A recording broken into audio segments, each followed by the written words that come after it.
I meet people that want to get into journalism all the time, and the advice I would give them is do something else first. I think that working in a bar or a cafe or a golf club, you meet all different people, they tell you their stories, it means that you can network with everyone, and it's that experience, I think, that lends itself to being a good journalist. If you just go to school and then university and only meet those people in your sort of friendship group, you can't, how can you ask someone a question if you can't imagine what their life's like? So you've got to meet a really varied amount of people to, I think, be able to communicate with everyone. It might seem crazy what I'm about to say. Sunshine, she's here, you can take a break. I'm a hot air balloon that could go to space. With the air, like I don't care, baby, by the way. Because I'm happy. Clap along if you feel like a room without.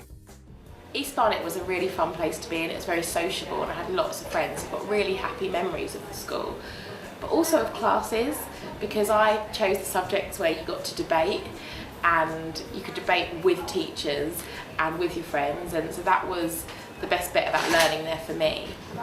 I've always watched the news. I watch a lot of news, and I watch reporters that I like, and I listen to the way they put their scripts together, and that's how I learn. And I read everything. So if I'm on the tube, I read every advert, I read every church notice board, because one day you could walk past a church notice board and there could be something that is your next exclusive, and you might not know it, but it would just take a little bit of digging. So I read absolutely everything, and that's where I get my stories, really. There are plenty of ways to pay for goods in shops now. Credit or debit cards, cash, contactless payments, and even your smartphone. And now there's a new way of doing this. And all you need is an app linked to your online bank account and a picture of yourself.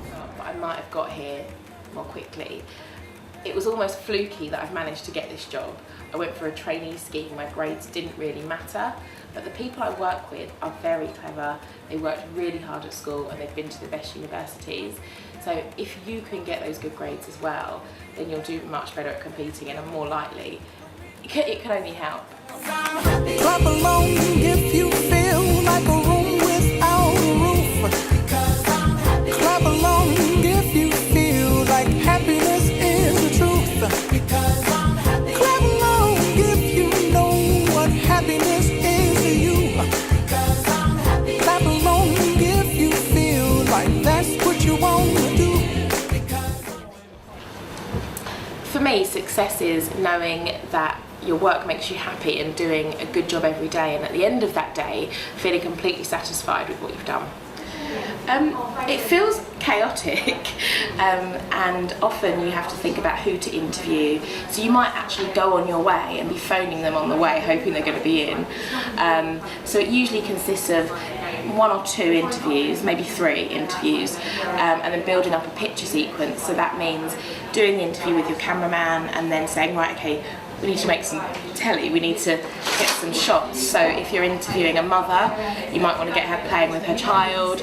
If you're interviewing a teacher, you get some shots in the classroom. So it's a mixture, and then you come back to the office, hopefully before 4 o'clock, and you either edit yourself or you edit with an editor and put it together for the programme. Clap along if you feel